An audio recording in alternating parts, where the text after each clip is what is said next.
கர்த்தருக்கு ஸ்தோத்திரம். கர்த்தருடைய நாமம் மகிமைப்படுவதாக. பள்ளத்தாக்கில் நடக்கும்போது என்னை காண்பவரே, தாகத்தால் நான் கதறும்போது என்னை கேட்பவரே, பள்ளத்தாக்கில் நடக்கும்போது என்னை காண்பவரே, தாகத்தால் நான் கதறும்போது என்னை கேட்பவரே, என்னக்கோ நீர் எந்தன் துணையாளரே,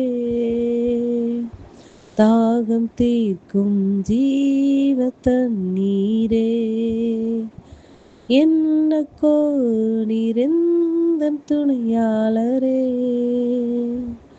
தாகம் தீர்க்கும் ஜீவ தண்ணீரே. ஆமென் ஆண்டவரே. அப்பா, ஜீவ தண்ணீராய் எங்கள் உள்ளத்தில் இருக்கிறவரே, உம்மை துதிக்கிறோம் அப்பா. அந்த நல்ல வேலைக்காய் நன்றியோடு கூட துதிக்கிறோம், உம்மை ஸ்தோத்திரிக்கிறோம்.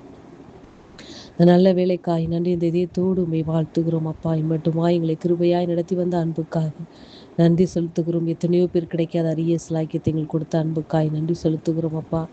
பள்ளத்தாக்கில் நடந்தாலும் நீர் எங்களோடு கூட இருக்கிறீங்கப்பா. நாங்கள் எங்கு சென்றாலும் உடைய கரம் எங்களுக்கு நன்மையாக இருந்து எங்களை வழிநடத்தி வருகிற கிருபைகளுக்காய் நன்றி செலுத்துகிறோம். இந்த வேளையிலுமே மாத்திரம் உயர்த்துகிறோம் அப்பா. எங்களை தாழ்த்தி வெறுமையாக்கி உடைய சமூகத்தில் வைக்கிறோம். இயேசுவின் நாமத்தில் பிதாவே, ஆமேன். கர்த்தரின் ஆலோசனைக்காக 1 சாமுவேல் 8ஆம் அதிகாரம் அதனுடைய 20 மற்றும் 21வது வசனம். 1 சாமுவேல் 8ஆம் அதிகாரம் அதனுடைய 20 மற்றும் 21வது வசனங்கள். சகல ஜாதிகளையும் போல நாங்களும் இருப்போம். எங்கள் ராஜா எங்களை நியாயம் விசாரித்து எங்களுக்கு முன்பாக புறப்பட்டு எங்கள் யுத்தங்களை நடத்த வேண்டும் என்றார்கள். சாமுவேல் ஜனங்களின் வார்த்தைகளை எல்லாம் கேட்டு அவைகளை கர்த்தரிடத்தில் தெரியப்படுத்தினான். கர்த்தருடைய நாமம் மகிமைப்படுவதாக. இந்த வேளையிலே இந்த சம்பவத்தை நாம் பார்க்கிறோம்.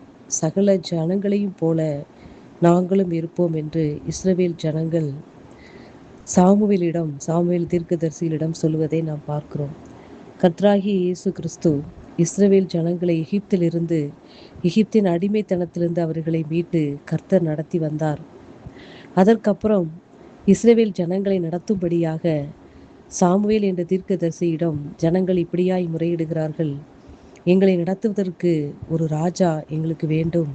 அதற்கு முன்பாக உள்ள வசனங்களில் ஜனங்கள் சாமுவேலின் சொல்லை கேட்க மனதில்லாமல், அப்படியல்ல, எங்களுக்கு ஒரு ராஜா இருக்கத்தான் வேண்டும் என்று சாமுவேல் ராஜாவிடம் இப்படியாக இஸ்ரவேல் ஜனங்கள் முறையிடுவதை பார்க்கிறோம். இந்த வேளையிலும் கர்த்தர் இஸ்ரவேல் ஜனங்களை எதற்காக தெரிந்து கொண்டார்? இந்த ஜனங்களை எனக்கென்று தெரிந்து கொண்டேன், எனக்கென்று ஏற்படுத்தினேன், இவர்கள் என் துதியை சொல்லி வருவார்கள் என்று கர்த்தர் தனக்காக அந்த இஸ்ரவேல் ஜனங்களை தெரிந்து கொண்டார்.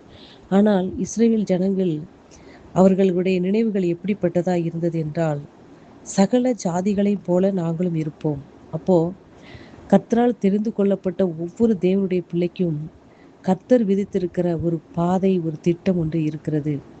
கர்த்தருடைய பாதையில் நடக்க வேண்டும் என்று தீர்மானித்து தான் கர்த்தரை அவனை என்ன செய்கிறார் என்றால் தெரிந்து கொண்டிருக்கிறார். இவனை எனக்கென்று தெரிந்து கொண்டேன் என்று வேதத்தில் சொல்லப்பட்ட பிரகாரமாக ரட்சிக்கப்பட்ட ஒவ்வொரு தேவனுடைய பிள்ளைகளையும் கர்த்தர் அவர்க்கென்று தெரிந்து கொண்டிருக்கிறார். இஸ்ரவேல் ஜனங்களை அவர் இரத்தத்தினாலே மீட்டு அவருடைய பாதையில் நடத்த வேண்டும் என்று கர்த்தர் விரும்பி இருக்க, ஆனால் ஜனங்கள் என்ன சொல்லுகிறார் என்றால், நாங்கள் சகல ஜாதிகளைப் போல, அதாவது எங்களை அல்லாத மற்ற பிரஜாதிகளைப் போல நாங்களும் இருப்போம் அப்படின்னு சொல்லி, எங்களுக்குன்னு ஒரு ராஜா வேண்டும், எங்களை நடத்துகிற கர்த்தருடைய வார்த்தை எங்களுக்கு வேண்டாம், நாங்கள் மற்ற ஜாதிகளைப் போல, மற்ற ஜனங்களைப் போல நாங்கள் இருக்கணும், எங்களுக்கு ஒரு ராஜா கொடுங்க, அந்த ராஜா எங்களை ஆளட்டும் அப்படின்னு சொல்லி சாமுவேல் தீர்க்கதரிசியிடம் சொல்லுவதை, முறையிடுவதை நாம் பார்க்கிறோம். அன்பு பிள்ளைகளே, நம்முடைய உள்ளத்தில் நாம் யாரை ராஜாவாக ஏற்றுக்கொண்டு இருக்கிறோம்? கர்த்தருடைய வார்த்தையை கேட்டு நாம் நடக்கிறவர்களாய் இருக்கிறோமா? இல்லை மற்றவருடைய வார்த்தையை கேட்டு அவர்களுக்கு பின்பாக செல்லுகிறவர்களாய் நாம் இருக்கிறோமா? அன்பு பிள்ளைகளே, சகல ஜனங்களைப் போல, அதாவது கர்த்தரால் தெரிந்து கொள்ளப்பட்ட பிள்ளைகள் தேவாலயத்திற்கு சென்று கர்த்தருடைய வார்த்தைகளை கேட்டு அவருடைய பாதையில் நடக்கும் பொழுது தேவ ஜனத்துக்கென்று ஒரு பாதை இருக்கிறது. ஆனால் இஸ்ரவேல் ஜனங்கள் அந்த பாதையை விட்டு விலகி, நாங்கள் இந்த பாதையாய், அதாவது நித்தியத்துக்கு போகக்கூடிய பாதை குறுகலாகத்தான் இருக்கும், நாங்கள் அந்த பாதையாய் நாங்கள் வரவில்லை, நாங்கள் விசாலமான பாதைக்கு நாங்கள் செல்வோம், அப்படி என்றால் நாங்கள் நினைத்தபடி நாங்கள் வாழ்வோம், சகல ஜாதிகளைப் போல நாங்கள் எப்படியானால் நாங்கள் வாழுவோம், எப்படி வாழாலும் நாங்கள் இருப்போம் அப்படின்னு சொல்லி தங்கள் இஷ்டம் போல் வாழ்வதற்காக அவர்களை ஆளும்படியாய் ஒரு ராஜாவை கேட்பதை நாம் பார்க்கிறோம். அன்பு பிள்ளைகளே, இந்த வேளையில் கர்த்தருடைய பிள்ளைகளுக்கு கர்த்தருடைய வார்த்தை இன்றைக்கு என்ன சொல்லுகிறது என்றால், கர்த்தருடைய வார்த்தையை கேட்டு அவரை ஆளுகை செய்யும்படியாக அவருடைய பாதையில் நடக்க நாம் விரும்புகிறோமா? இல்லை, அவருடைய பாதையை விட்டு விலகி அவருடைய சத்தத்துக்கு செவி கொடுக்காமல் யாரோ ஒருவர் சொல்வதை கேட்டு நாம் இஷ்டம் போல் வாழ நாம் நம்முடைய பாதையை தேர்ந்து கொள்கிறோமா என்பதை தான் கர்த்தரிடத்தில் கேட்கிறார். அன்பு பிள்ளைகளே, நம்முடைய பாதை எப்படிப்பட்டதாக இருக்கிறது? நாம் செல்லுகிற பாதை எப்படிப்பட்டதாக இருக்கிறது?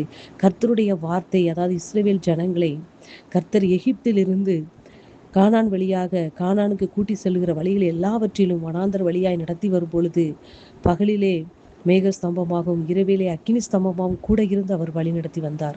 அவர்தான் எல்லா துன்பங்களிலும் கஷ்டங்களிலும் கூட இருந்து வழி நடத்தினார், எல்லா கஷ்டங்களிலும் துணை நின்று காப்பாற்றினார் என்பதை நாம் வேதத்தில் பார்க்கிறோம். அன்பு பிள்ளைகளே, ஆனால் மக்கள் என்ன செய்கிறார்கள் என்றால், அந்த வழிநடத்தல் எங்களுக்கு வேண்டாம், அந்த அக்கினி ஸ்தம்பம் எங்களுக்கு வேண்டாம், அந்த மேக ஸ்தம்பம் எங்களுக்கு வேண்டாம், அந்த உடன்படிக்கை எங்களை நடத்த வேண்டாம், எங்களுக்கு அப்படிப்பட்ட வழிநடத்தல் வேண்டாம், எங்களுக்குன்னு ஒரு மனுஷன், அதாவது ஒரு மனுஷனை எங்களுக்கு ராஜாவாக ஏற்படுத்தி வைக்க வேண்டும் என்று விரும்பினார்கள். அன்பு பிள்ளைகளே, கர்த்தர் அந்த இடத்துல எவ்வளவு வேதனைப்பட்டிருப்பார்!